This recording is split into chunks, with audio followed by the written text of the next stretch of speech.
नमस्कार, शक्ति की समृद्धि के इस खास एपिसोड में आप सबका स्वागत है। मैं हूं पल्लवी नागपाल जैरत। बच्चे का आना यानी कि घर में ढेर सारी खुशियों का आना, लेकिन इनके साथ ही जुड़ जाती हैं बहुत सारी जिम्मेदारियां, खासकर पैसों को लेकर। चाहे प्रीनेटल चेकअप हो या फिर डिलीवरी का खर्चा या फिर बच्चे की परवरिश और शिक्षा, हर कदम पर प्लानिंग जरूरी हो जाती है। तो आज के शो में हम बात करेंगे कि अगर आप भी बच्चे की प्लानिंग कर रहे हैं तो कैसे आपको पहले फाइनेंशियल तैयारी कर लेनी चाहिए, यानी कि फाइनेंशियल प्लानिंग करने चाहिए। तो आज के शो में हम जानेंगे कि बच्चे के जन्म से पहले कौन से खर्चों का अंदाजा लगाना जरूरी हो जाता है। इसके अलावा बात करेंगे कि माता पिता बनने से पहले कैसे बनाएं बजट और इमरजेंसी फंड, किन बीमा और निवेश विकल्पों की आपको जरूरत पड़ सकती है, कौन से लॉन्ग टर्म निवेश बच्चों के लिए फायदेमंद हो सकते हैं। तो शो में हम आपके लिए सवाल उठाएंगे, लेकिन उससे पहले जानते हैं कि प्रतीक और रश्मि ने कैसे की बच्चे के आने से पहले प्लानिंग। दिल्ली के प्रतीक और रश्मि जल्द ही माता पिता बनने वाले हैं। इस खुशी के साथ उन्होंने अपनी फाइनेंशियल प्लानिंग पर फोकस किया। उन्होंने पहले अपनी बचत, खर्च और लोन की स्थिति देखी, फिर मेडिकल खर्च, डिलीवरी और बच्चे के पहले साल की जरूरतों का बजट भी बनाया। अब उन्होंने हेल्थ और टर्म इंश्योरेंस भी अपडेट किया है और एसआईपी में निवेश शुरू कर दिया है, ताकि आगे बच्चे की शिक्षा और जरूरतों के लिए कोई परेशानी ना हो। जरूरी पहलुओं को बेहतर तरीके से समझाने के लिए हमारे साथ एक खास मेहमान जुड़ रहे हैं कि कैसे आप बच्चे के आने से पहले उसके लिए फाइनेंशियल तैयारी कर सकते हैं। हमारे साथ जुड़ रही है प्रोमोर फिनटेक की डायरेक्टर निशा सांघवी जी, जो पेरेंटिंग फाइनेंस प्लानिंग में विशेष अनुभव रखती हैं। निशा जी, आपका बहुत बहुत स्वागत है। Hi Pallavi, thank you so much. Nisha ji, मैं सबसे पहले आपसे यही समझना चाहती हूँ कि जैसे शादी होती है, भारतीयों में तो सबसे पहले यही होता है कि कहा जाता है कि चलो फटाफट अब बच्चे की प्लानिंग कर लो। लेकिन आज का अगर हम वक्त देखें तो इस वक्त में हमें ये लगता है कि बच्चे के आने से पहले जो है फाइनेंशियल तैयारी जो है वो होनी चाहिए। तो आपके अनुसार बच्चे के आने से पहले कब जो है हमें फाइनेंशियल प्लानिंग की शुरुआत कर देनी चाहिए और कैसे ये शुरुआत करनी चाहिए? पल्लवी, जैसे ही शादी होती है तो नेक्स्ट क्वेश्चन जो रिलेटिव्स पूछते हैं वो है बच्चा कब करोगे।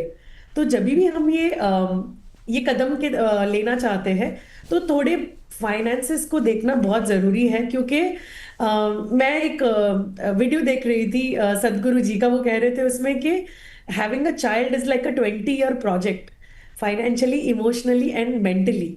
ठीक है, तो आप जब भी इमोशनली और मेंटली तैयार हो तो फाइनेंशियली तैयार होना ज़रूरी है। तो उसके लिए हम क्या कर सकते हैं कि जल्दी शुरू करनी है।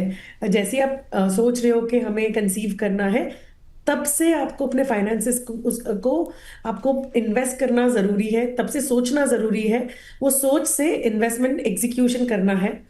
फिर आपके जो एग्जिस्टिंग फाइनेंस है, जैसे हमने अपनी स्टोरी में अभी देखा कि उन्होंने लोन्स का भी स्टेटस चेक किया कि हम कहाँ खड़े हैं, इनकम कैसे है, एक्सपेंस कैसे है, सेविंग्स कितनी है, लाइबिलिटी कितनी है, एसेट्स कितने हैं।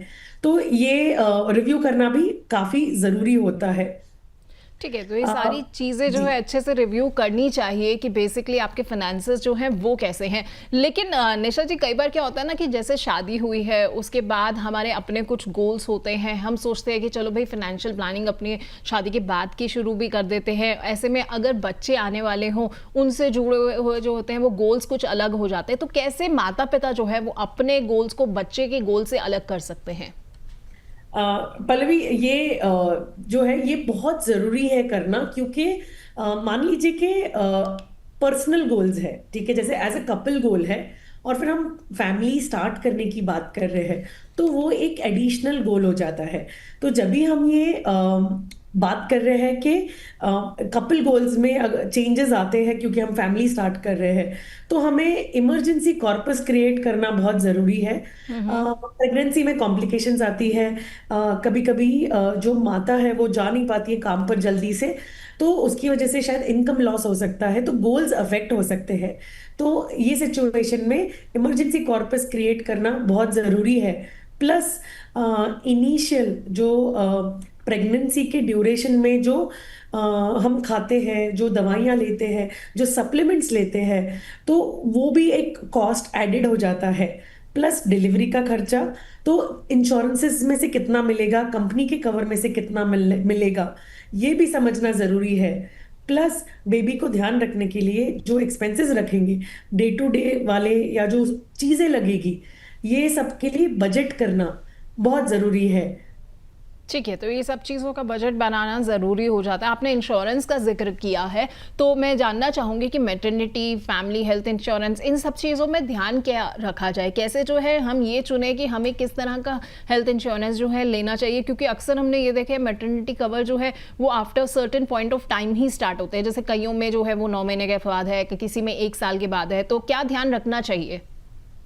पल्लवी, ये इंश्योरेंस मेरा सबसे फेवरेट सब्जेक्ट है। तो जब भी हम इंश्योरेंस की बात करते हैं, specially on the health insurance जहाँ पर मेटर्निटी के एक्सपेंसेस कवर्ड होंगे, तो हमें ये ध्यान में रखना है कि वेटिंग पीरियड कितना है, मेटर्निटी का कॉस्ट जो है वो कितने वेटिंग पीरियड के बाद मिलेगा। प्लस ऐसा नहीं है कि आपके पास 25 लाख की पॉलिसी है तो आपको 25 लाख मैटरनिटी एक्सपेंसेस मिलेगा। मैटरनिटी के लिए प्री डिफाइंड अमाउंट है under most of the health insurance companies. तो आपके प्लान में पहले तो ये चेक करना है कि मैटरनिटी है या नहीं है, अगर है तो कितना कवर करेगी। तो जब भी हम ये मैटरनिटी कॉस्ट की बात कर रहे हैं, तो इंश्योरेंस प्रोडक्ट्स जो है वो इतने डिफरेंटली डिजाइंड है, every product is different and unique.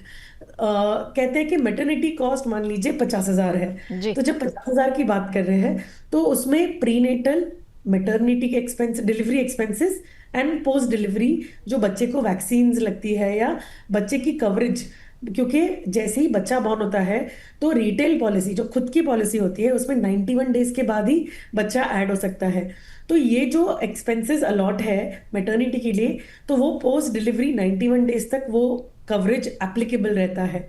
तो आजकल के दिन में हम लोकल नर्सिंग होम ज़्यादा नहीं जाते हैं, तो हमें बड़े फैंसी हॉस्पिटल्स में जाना पसंद है, तो वो एक्सपेंसेस भी वैसे ही फैंसी होंगे।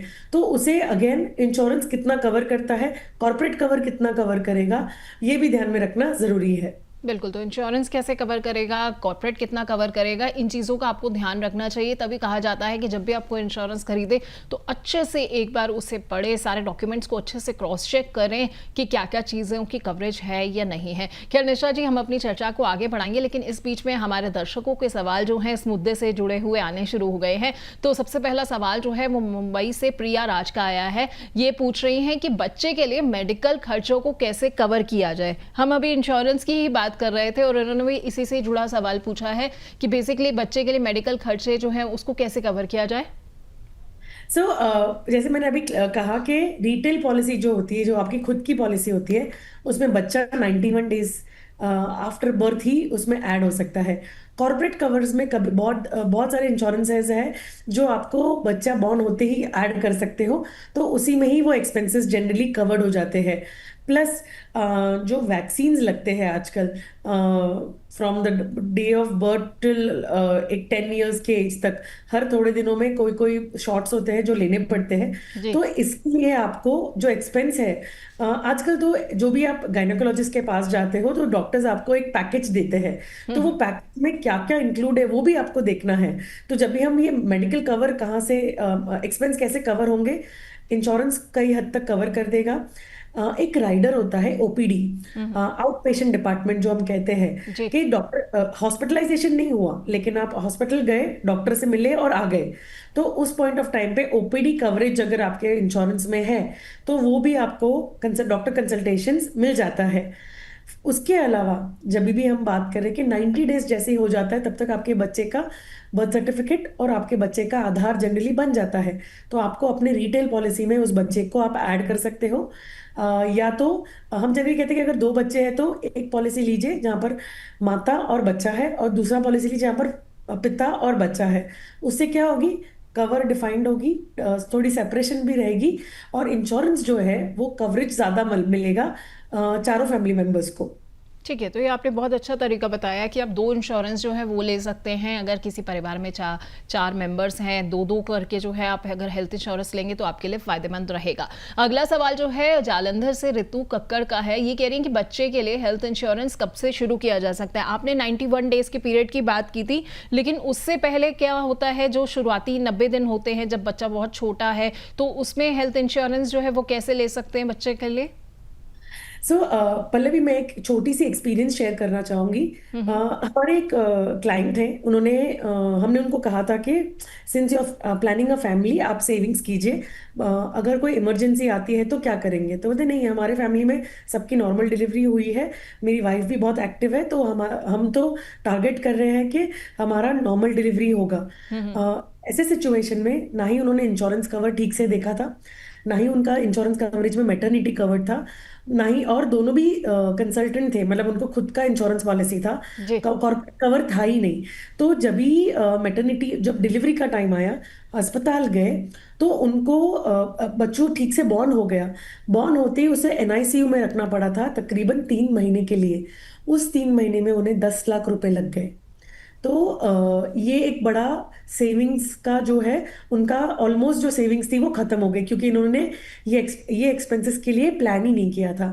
एनआईसीयू एक्सपेंस, आप जब भी हॉस्पिटल में डॉक्टर्स आपको पैकेज देते हैं, तो आपको डॉक्टर्स को ये भी पूछना है कि आपके यहाँ एनआईसीयू फैसिलिटी है, एनआईसीयू फैसिलिटीज का कॉस्ट पर डे क्या है। तो आप ये पहले से प्रिपेयर रहते हो, तो आपके पास पता है कि अगर इमरजेंसी आती है तो ये खर्च क्या, कहाँ से दिया जाएगा, कैसे खर्च आप करेंगे, या आपको दूसरा कोई हॉस्पिटल कंसिडर करना जरूरी है, क्योंकि अगर आप अफोर्ड नहीं कर पाओगे तो बच्चे को ट्रीटमेंट कैसे मिलेगी। तो ये एनआईसीयू का एक्सपीरियंस हमारे लिए एक बेंचमार्क रहा है, जहाँ पर हम सबको कहते हैं कि प्रेगनेंसी फंड या चाइल्ड फंड करके, जब तक वो बच्चा पैदा होके इंश्योरेंस में ऐड नहीं होता है, जी। हम उसको कहते हैं कि आप ये बनाइए। आज के ज़माने में अगर आप मेट्रो सिटी में हो तो कम से कम 10 लाख का होना चाहिए, और अगर मान लीजिए आप नॉन मेट्रो सिटीज़ में हो, टायर 2-3 सिटीज़ में हो, तो 3 से 5 लाख रुपए तो आपको वो रिजर्व फंड में क्रिएट करना ही पड़ेगा, क्योंकि आजकल नई टेक्नोलॉजी के साथ नई बीमारियां भी आ रही है।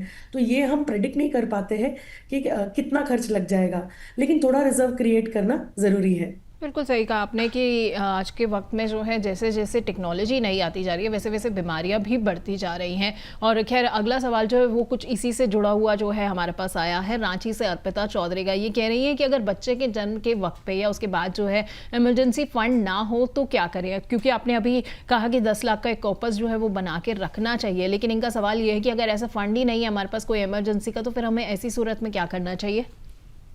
अर्पिता, ये आपका सवाल बहुत ही लॉजिकल है। अगर हेल्थ इंश्योरेंस कवर नहीं कर रहा है और या तो एग्जॉस्ट हो गया है कवरेज डिलीवरी के एक्सपेंसेस में, तो आपको ये देखना है कि गोल्ड लोन या पर्सनल लोन, अगर सैलरीड हो तो there is a feature called overdraft. आप ओवरड्राफ्ट फैसिलिटी आपके बैंक के थ्रू यूज कर सकते हैं, अवेल कर सकते हैं। तो जितने दिन आप पैसा यूज करोगे उतने दिन का ही आपको इंटरेस्ट देना होता है। तो overdraft is a wonderful product bye banks, जो एक शॉर्टर नोटिस पे एक इमरजेंसी के लिए आप कंसिडर कर सकते हो। मान लीजिए कि जरूरत आज नहीं है, भले 15-20 दिन के बाद है या 10-15 महीने के बाद है, आप ओवरड्राफ्ट फैसिलिटी को आज ही एक्टिवेट करवाइए और रखिए। जब भी आप उसमें से लिमिट यूज करोगे, उतने दिन का, उतने अमाउंट का और इतने दिनों का इंटरेस्ट ही आपको लगेगा। तो ये एक अच्छा तरीका रहेगा। प्लस आपको फैमिली के अराउंड, आपके जो कोई क्लोज फैमिली फ्रेंड है या आपका कोई फैमिली रिलेटिव है, अगर उनसे भी आप कह के रखेंगे कि अगर इमरजेंसी रही तो आपसे हम पैसे मांगेंगे, तो ये एक हेड्स अप रहेगा फैमिलीज के लिए भी कि आप शायद पैसा उनसे बोरो कर पाओगे शॉर्टर टर्म के लिए। लेकिन इमरजेंसी फंड ये सिर्फ बच्चे के जन्म के वक्त जरूरी नहीं है, आपके जीवन में भी इक्वली जरूरी है, because life is very uncertain. Job है, बिजनेस है, अगर वो उसमें ऊंच नीच होती है तो इमरजेंसी कॉर्पस तभी भी काम आ जाता है। तो आप इमरजेंसी कॉर्पस आज से शुरू करते हो तो आपके फ्यूचर के लिए प्लस आपके बच्चे के फ्यूचर के लिए भी वो फायदेमंद रहेगा। ठीक है, तो इमरजेंसी कॉर्पस जो है वो बहुत इंपॉर्टेंट हो जाता है। अगर आप बच्चे के लिए प्लानिंग कर रहे हैं तो सबसे पहले आपको यही करना चाहिए कि इमरजेंसी कॉर्पस जो है वो बना के रखना चाहिए, क्योंकि आपको नहीं पता कि किस वक्त जो है कौन सा खर्चा जो है आपके सामने आ जाएगा। इसके लिए अगर आपको तैयारी करनी है तो इमरजेंसी कॉर्पस आपको बनाना ही होगा। क्या निशा जी के पास वापस चलेंगे और अपनी चर्चा को आगे बढ़ाएंगे, लेकिन इस बीच में मेरे साथ हमारी सहयोगी दिव्या जुड़ रही हैं। दिव्या से हम ये जानते हैं कि आज के समय में बच्चे से जुड़े हुए कौन कौन से खर्चे जो है वो होते हैं, क्योंकि बच्चा जैसे ही जन्म लेता है बहुत सारे खर्चे जो है जुड़ते जा रहे हैं। उसके अलावा बच्चे के जन्म से पहले भी खर्चे होते हैं, उसके बाद के भी खर्चे होते हैं, ड्यूरिंग जो है डिलीवरी बहुत सारे खर्चे होते हैं। तो दिव्या हमें थोड़ा ब्यौरा देंगी कि खर्चे किस तरह के हैं और कितना खर्च जो है वो आपका हो सकता है, ताकि आप अपने आप को तैयार कर सके। तो दिव्या के पास चलते हैं।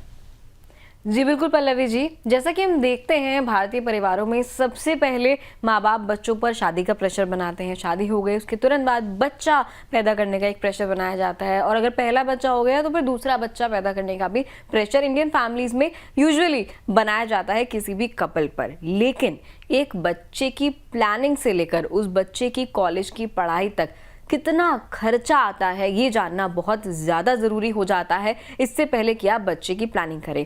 आज मैं आपको बताती हूँ कि कैसे एक बच्चे की प्लानिंग जब आप करते हैं तब से लेकर और उसके कॉलेज जाने के खर्चे कितने हो सकते हैं एक अनुमानित तौर पर।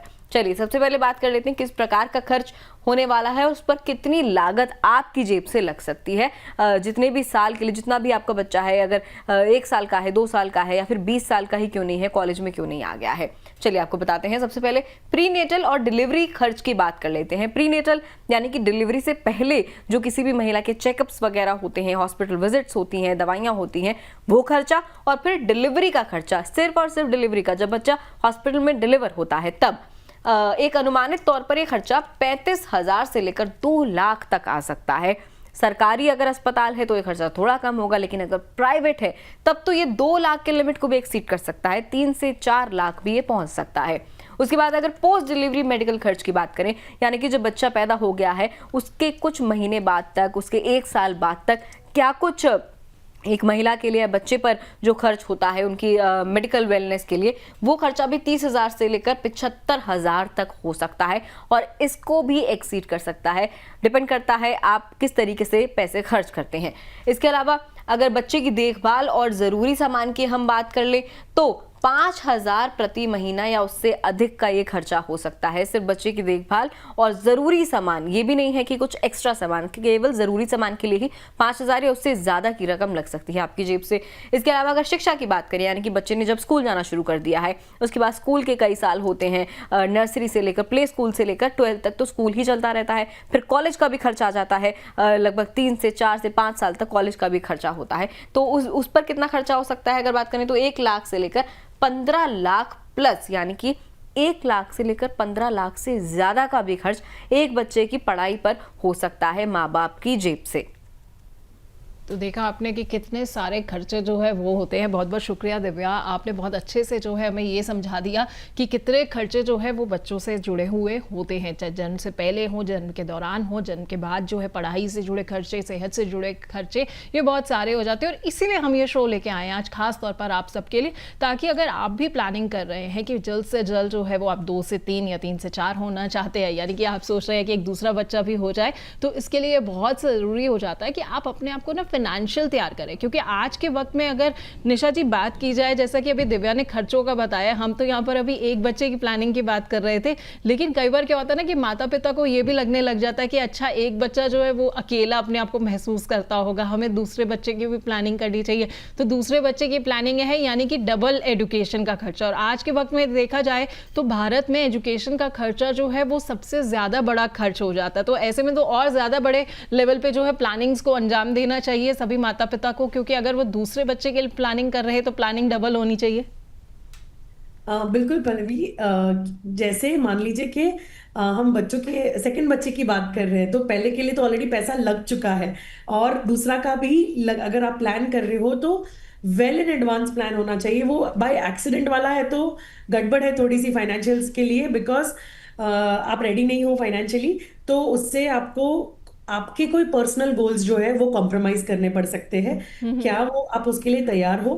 और हमें टिपिकली हमें एक इंडियन मेंटालिटी होती है कि हमारा बच्चा हमारा ध्यान रखेगा, जो मैं और आप तो हमारे माँ बाप का करते ही है ध्यान रखना, लेकिन हमारे बच्चे हमारा ध्यान रखेंगे? नहीं रखेंगे। तो हमें हमारा रिटायरमेंट प्लानिंग को भी बहुत सिक्योर करना पड़ता है। तो क्या आप फाइनेंशियली तैयार हो बाय कॉम्प्रोमाइजिंग रिटायरमेंट? तो अगर उसका आंसर ना है तो आपको उसके लिए अलग से सेविंग्स बिल्कुल स्टार्टिंग से शुरू करनी है। अगर आपका पहले ही कॉन्वर्जेशन हुआ है कि हम 2 बच्चे करेंगे, तो स्टार्टिंग से इन्वेस्टमेंट कीजिए सो दैट आगे का जर्नी इजी रहे।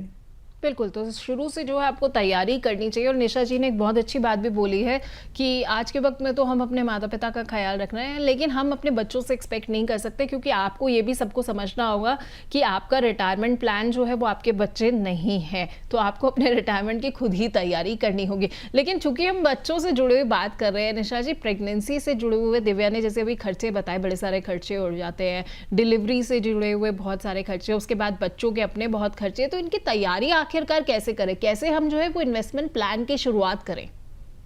सबसे पहले पहला खर्च जो होगा वो प्रीनेटल केयर का होगा। इसमें हमें आप मल्टीपल, जैसे मैंने पहले भी कहा कि आप मल्टीपल सप्लीमेंट्स लेते हो, डॉक्टर दवाइयाँ देते हैं, रेगुलर स्कैन होते हैं, टेस्ट्स होते हैं, तो ये सारी चीजें जो है हम प्रीनेटल में कंसिडर करते हैं। फिर आता है डिलीवरी कॉस्ट। तो ये 2 बड़े एक्सपेंसेस हैं कि प्रीनेटल वाला है जो 9 महीने चलेगा, और डिलीवरी जो है वो 9 होपफुली कि अगर हेल्दी डिलीवरी है तो 9th मंथ में होती है। तो ये कॉस्ट है। तो पहले मैं तो जनरली ऐसे समझाना चाहूंगी, make it like a 3 bucket. ठीक है, तो पहला बकेट में आप प्रीनेटल के लिए सेव कीजिए, सेकंड बकेट में आप डिलीवरी के लिए सेव कीजिए, एंड तीसरा जो है वो पोस्टनेटल कीजिए, सो दैट आपको पता है जो भी पैसा आ रहा है वो तीनों बकेट में जा रहा है, क्योंकि शायद इक्वल खर्च ना लगे बट लगेगा तो जरूर।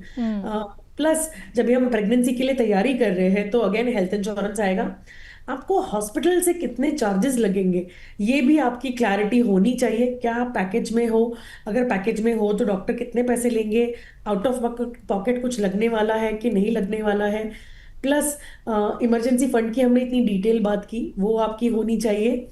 जैसे हमने लोन्स की बात की, अगर पैसे नहीं है तो क्या करना होगा, तो आपको डेट प्लानिंग के लोन, अगर आपको मान लीजिए किसी रिश्तेदार या दोस्त से नहीं लेना है, तो जैसे मैंने ओवरड्राफ्ट फैसिलिटी के बारे में बताया, प्लस आप गोल्ड लोन्स देख सकते हैं, वो आप ट्राई कर सकते हो। प्लस सिंस हम फाइनेंशियल मार्केट से कनेक्टेड है तो हम कहेंगे कि लोन अगेंस्ट सिक्योरिटीज, अगर आपकी इन्वेस्टमेंट्स आप तोड़ना नहीं चाहते तो आप इन्वेस्टमेंट्स को आप कंटिन्यू रख के लोन अगेंस्ट सिक्योरिटीज भी, आप लैस कहते हैं इसे, ये भी कंसिडर कर सकते हैं। प्लस जो भी आप मेडिकल बिल्स और जो इंश्योरेंस डॉक्यूमेंट्स हैं वो रेडी रखिए, जो भी आपको लगेंगे एज अ डॉक्यूमेंट टू जब भी हॉस्पिटलाइजेशन होगी। तो ये कुछ बेसिक स्टेप्स हैं जो आपको बिल्कुल फॉलो करने चाहिए जब आप तैयारी कर रहे हो प्रेगनेंसी एक्सपेंसेस की। ठीक है, तो ये बेसिक स्टेप्स आपको फॉलो जो है वो करने चाहिए, अपनी तैयारी जो है आपको पूरी करके रखनी चाहिए जब भी आप प्रेगनेंसी के लिए प्लान कर रहे हैं। लेकिन निशा जी, एक चीज़ और होती है, अक्सर हमने ये देखा है कि माता पिता बनने के बाद जो है ना, अक्सर महिलाएं जो होती हैं उनके करियर पर ब्रेक लग जाता है, थोड़ा टाइम का जो है पॉज लग जाता है, क्योंकि होता क्या है कि बच्चे की भी देखभाल करनी है। अगर 2 बच्चे हैं फिर तो ज़्यादा और मुश्किलें बढ़ती जाती है, क्योंकि आजकल हमारे यहाँ पर न्यूक्लियर फैमिलीज जो है वो ज़्यादा चलन में आ चुके हैं। तो ऐसे सिचुएशन में हमें फाइनेंशियली जो है वो चीजें कैसे हैंडल करके रखनी चाहिए? एकदम एप्ट सवाल है पल्लवी ये। जब भी हम बात करते हैं कि विमेन, मैं जब भी हम फाइनेंशियल लिटरेसी की बात करते हैं तो मैं हमेशा कहती हूँ कि हम जो विमेन जो है वो छोटे छोटे रिटायरमेंट ब्रेक लेते हैं। रिटायरमेंट मतलब हम काम करना बंद कर देते हैं, बट विमेन के लिए हम छोटे रिटायरमेंट्स लेते हैं। जैसे आप मान लीजिए कि पहले पढ़ाई कर रहे थे, फिर नौकरी करने लगे, तो वो एक जर्नी है। पढ़ाई करके नौकरी करने लगे, फिर आपने शादी हुई तो शायद दूसरे सिटी में हो गई, तो आप वो एडजस्ट होने के लिए आप ब्रेक लेते हो। फिर आप फैमिली प्लान कर रहे हो, दूसरा बच्चा आने का प्लान कर रहे हो, इवेंचुअली पेरेंट्स को आपकी जरूरत पड़ती है। तो ये सब जो जर्नी है, इन सब में सबसे बड़ा कॉम्प्रोमाइज जो है एक महिला करती है। तो जब भी ये मिनी रिटायरमेंट्स जो हम कहते हैं, इसके लिए हर महिला के पास मल्टीपल रिटायरमेंट कॉर्पस होने चाहिए, एक पर्पस से डिफाइन किए हुए। तो क्योंकि आप जब भी अर्न करते हो और फिर आपको सडनली पति से या पापा से पैसे मांगने पड़े तो वो बहुत दिक्कत होती है। तो आप वो दिक्कत ना आए, इसलिए आप जब से आपका फर्स्ट सैलरी आता है आप तब से प्लान कीजिए, जिसमें आप अपना सेविंग्स और इन्वेस्टिंग का रेशियो मेंटेन करेंगे। शादी के लिए आप स्पेंड करना चाहते हो, आप अपने मैटरनिटी का प्लानिंग करना चाहते हो, प्लस आप अगर मैटरनिटी के वक्त आप बेबी शावर का पार्टी आजकल बहुत बड़ा ट्रेंड है, वो एक्सपेंसेस आप प्लान करना चाहते हो। तो अगेन आपको एक्सपेंसेस तो हम नहीं बताएंगे तो भी आपकी एक लिस्ट लंबी हो जाएगी। But as a financial advisor या फाइनेंशियल प्लानर हम ये कहते हैं कि जब भी आप ये कर रहे हो थोड़ा प्लान करके खर्च कीजिए। प्लान कीजिए कि ये इस चीज के लिए मुझे इतने पैसे लगेंगे। अगर 100 रुपए का बजट सेट किया है तो 101 102 तक जाएंगे तो चलेगा, लेकिन आप 140 तक नहीं जा सकते हो, क्योंकि उससे आपका पूरा ही बजट या सेविंग्स जो है वो हे वायर्ड हो जाएगी। प्लस और एक चीज ध्यान में रखना जरूरी है, अगर आपको पता ही है कि आप वापस जल्दी नौकरी पे नहीं जा पाओगे, जी। तो आप पहले से ही एक पार्ट टाइम जॉब या फ्रीलांस काम जो है उसका एक पैरेलल आप प्रैक्टिस करना शुरू कीजिए, जिससे कि आपको जब भी प्रेगनेंसी थोड़ी सी प्रेगनेंसी हो जाए, डिलीवरी हो जाए, बच्चा थोड़ा सा आप नॉर्मल रूटीन में आ जाए, तब आप ये काम शुरू कर सकते हो घर से ही, बच्चे से दूर ना होके। तो ये बेसिक्स है जो आपको ध्यान में रखने हैं। प्लस जब भी हम ये फाइनेंशियल गैप की बात कर रहे हैं, जर्नी की, कि फाइनेंसेस कैसे हैंडल करने चाहिए जब ये आप मैटरनिटी ब्रेक लेते हो, तो आपको इंश्योरेंसेस भी ध्यान में रखने हैं, पहले ही लेके रखने हैं। हेल्थ है और टर्म लाइफ है। और आपको मान लीजिए कि आप काम नहीं कर पाते हो मैटरनिटी के ब्रेक के वक्त, तो आप उस टाइम पे आप अपने आप को अपस्किल भी कर सकते हो।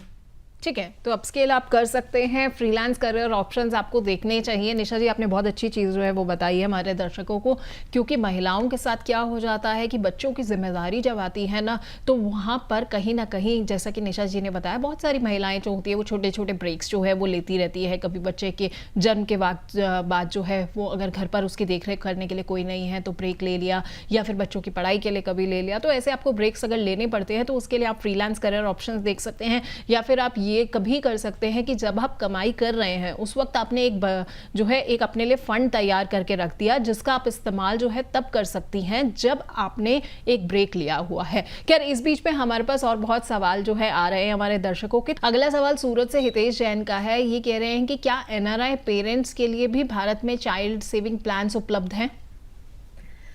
अगर हम ये टिपिकली इंश्योरेंस की बात कर रहे हैं, जैसे ही एक बच्चा पैदा होता है तो फैमिली, बहुत सारे लोग जो है कहते हैं कि इनका एक फ्यूचर के पढ़ाई के लिए आप इन्वेस्टमेंट प्लान ले लो इंश्योरेंस में। तो हम जनरली कहते हैं कि इंश्योरेंस में इन्वेस्टमेंट नहीं करना चाहिए। बहुत ध्यान में रखना है कि एजुकेशन, बिकॉज एक तो चिल्ड्रन वाला ना वर्ड उधर अटैच हो जाता है तो बहुत ज़्यादा इमोशनल होता है। और जब भी हम ये बात कर रहे हैं कि बच्चों के लिए आप कैसे निवेश करें, तो हम तो कहते हैं कि म्यूचुअल फंड में लगाइए। There are children funds, solution oriented funds है, कैटेगरी है एक, जिसमें चिल्ड्रन गिफ्ट फंड करके आता है, आप उसमें निवेश कीजिए। प्लस आप जब भी इन्वेस्टमेंट्स प्लान कर रहे हैं तो उसे सिप के थ्रू या लमसम के थ्रू भी आप निवेश कर सकते हैं। रेसिडेंट इंडियन और नॉन रेसिडेंट दोनों ही इसमें निवेश कर सकते हैं। ठीक है, तो चिल्ड्रन प्लान के अंदर जो है वो भारतीय सभी जो लोग हैं वो भी कर सकते हैं, और एनआरआईज जो हैं वो भी निवेश कर सकते हैं। अगला सवाल वाराणसी से कविता पांडे का। ये कह रहे हैं कि बच्चे की शुरुआती शिक्षा के लिए सिप की शुरुआत कब से करनी चाहिए? कविता जी, जितनी जल्दी प्लान करेंगे वो ज़्यादा बेटर रहेगा। अगर मान लीजिए कि आप सोच रहे हो कि आपका कंसीविंग फेज 1 साल के बाद है, तो आप आज से निवेश कीजिए, क्योंकि अलग अलग फेजेस में आपको अलग तरीके के एक्सपेंसेस लगेंगे बच्चों के लिए। तो before you have the idea executed, आप तब से निवेश करेंगे तो सबसे बेटर रहेगा। और अगर बच्चा पैदा हो चुका है तो आप एटलीस्ट तब से तो शुरू कर ही सकते हैं। ठीक है, तो आप जो है निवेश की शुरुआत कर सकते हैं। जितनी जल्दी कर लेंगे ना उतना बेहतर आपके लिए रहेगा। खैर, आखिर में मैं एक चीज़ और आपसे समझना चाहूँगी निशा जी, चूँकि हम बात कर रहे थे अभी बहुत सारे जो है बच्चों के लिए हमें निवेश करने चाहिए, तो निवेश के ऑप्शन जो हैं वो इसमें बेस्ट कौन से रहते हैं? अगर मुझे गोल जो है निर्धारित करना है, लेट्स से एक एजुकेशन का हो गया और एक वैसे बच्चों की आगे की शादी वगैरह के लिए हो गया, तो किस तरह के निवेश के ऑप्शन जो है वो सही रहेंगे? पल्लवी, मैं आपको करेक्ट करना चाहूंगी। जब भी हम बच्चों के एजुकेशन की बात करते हैं वो बहुत ज़रूरी है। As a parent it is your moral duty to take care of education expenses. लेकिन बच्चों की शादी के लिए पैसा बचाना वेरी बैड आइडिया। हम हमेशा कहते लेकिन हैं, मैं भारतीय सिनेरियो के हिसाब से बात कर रही हूँ क्योंकि हम भारतीयों में अक्सर यही होता है कि जैसे अगर बेटी हुई है तो स्पेशली बच्ची पैदा होने के साथ ही सबसे पहली चीज़ जो माता पिता के दिमाग में आती है वो ये आती है कि अच्छा बेटी की शादी के लिए मुझे इतना पैसा जुटाना है। हाँ, तो मैं ना, we have to be the change that we want to see in the society, right? तो हमें ये कदम उठाने पड़ेंगे, क्योंकि मैंने देखा है हमारे ही कम्युनिटीज में माँ बाप अपना रिटायरमेंट कॉम्प्रोमाइज करके बच्चे की शादी करवाते हैं, और वही बच्चा 2 साल में माँ बाप को ओल्ड एज होम में छोड़ आता है। तो मेरे हिसाब से ये गलतियां नहीं होनी चाहिए। हर बच्चा नहीं करेगा, मैं ये भी कहना चाहूंगी। आप मुझे ये भी कह सकते कि ये हमारे संस्कार नहीं है, बट यू नेवर नो।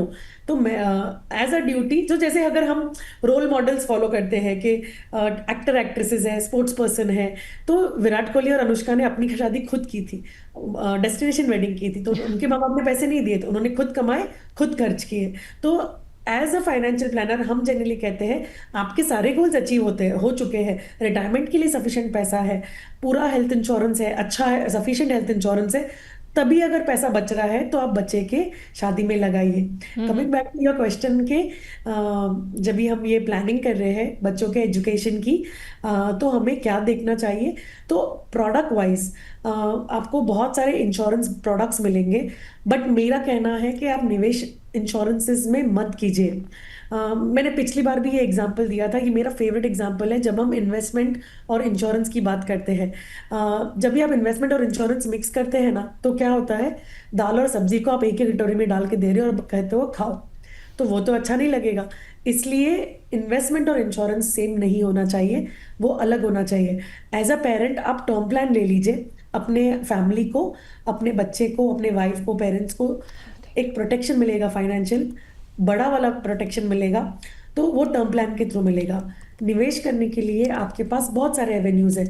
हम जनरली कहते हैं कि म्यूचुअल फंड्स कीजिए, और अगर आपको लगता है कि आप वो पैसा ज़्यादा बचा नहीं पाओगे, तो जैसे ही आपकी सैलरी आती है या आपका पर मंथ का कैश फ्लो प्लान होता है, बच्चे के अकाउंट में ट्रांसफर कीजिए, और वहीं से आप एसआईपी या आप लमसम इन्वेस्टमेंट कर सकते हैं। हम तो ये भी सजेस्ट करते हैं कि जब बच्चे का नामकरण, मुंडन या उसका बर्थडेज होता है, तो घर में एक ट्रेंड चालू कीजिए कि बैंक में जब आप हमें पैसा बैंक में दीजिए बच्चे के लिए। ज्यादातर खिलौने लोग लेके आते हैं जो शायद वो बच्चा यूज भी ना करे या वेस्ट हो जाए, तो उससे अच्छा वो पैसा आएगा, आप निवेश कीजिए, बच्चे के फ्यूचर के लिए ही फायदेमंद रहेगा। ठीक है, तो ये बहुत अच्छा तरीका आपने बताया है कि एक तो स्टेप जो है वो तो खैर शुरू कीजिए। इसके अलावा बच्चे के बर्थडे पे या अलग अलग फंक्शंस में अगर आपके बच्चे को जो है वो जो भी गिफ्ट मिल रहे हैं उसके बजाय अगर कैश मिल जाता है, तो उस पैसे को इकट्ठा आप चाहे तो जोड़कर जो है वो निवेश कर सकते हैं। बड़ा अच्छा तरीका जो है वो निशा जी आपने बताया है। तो खैर निशा जी बहुत बहुत शुक्रिया आपका, आप हमारे साथ जुड़ी और आपने ना हमें बहुत अच्छे तरीके से ये समझाया कि कैसे जो है बच्चे के आने से पहले माता पिता जो है अपनी फाइनेंशियल तैयारियों को शुरू कर सकते हैं, और कैसे जो है वो बच्चे के आगे के खर्चे के लिए, यानी कि उसके सेहत से जुड़े खर्चे हो गए, पढ़ाई से जुड़े हो गए, या फिर शादी से अगर जुड़े खर्चे, तो उनके लिए भी अपने आप को तैयार कर सकते हैं। तो बहुत बहुत शुक्रिया निशा जी आपका। Thank you so much, always a pleasure. Thank you. तो देखा आपने कि बच्चे के आने की तैयारी सिर्फ कपड़े और खिलौने तक नहीं रहती है, बल्कि एक मजबूत फाइनेंशियल प्लान भी जरूरी हो जाता है। इंश्योरेंस हो, इमरजेंसी फंड हो या फिर स्मार्ट इन्वेस्टमेंट, ये तीनों चीजें ना आपके पेरेंटहुड को स्ट्रेस फ्री बना सकती हैं। तो आज ही अपनी प्लानिंग शुरू कीजिए। शक्ति की समृद्धि में अगले एपिसोड में आपसे फिर मिलेंगे एक और जरूरी विषय के साथ। तब तक ये याद रखिए कि आज की प्लानिंग ही कल का सुकून है।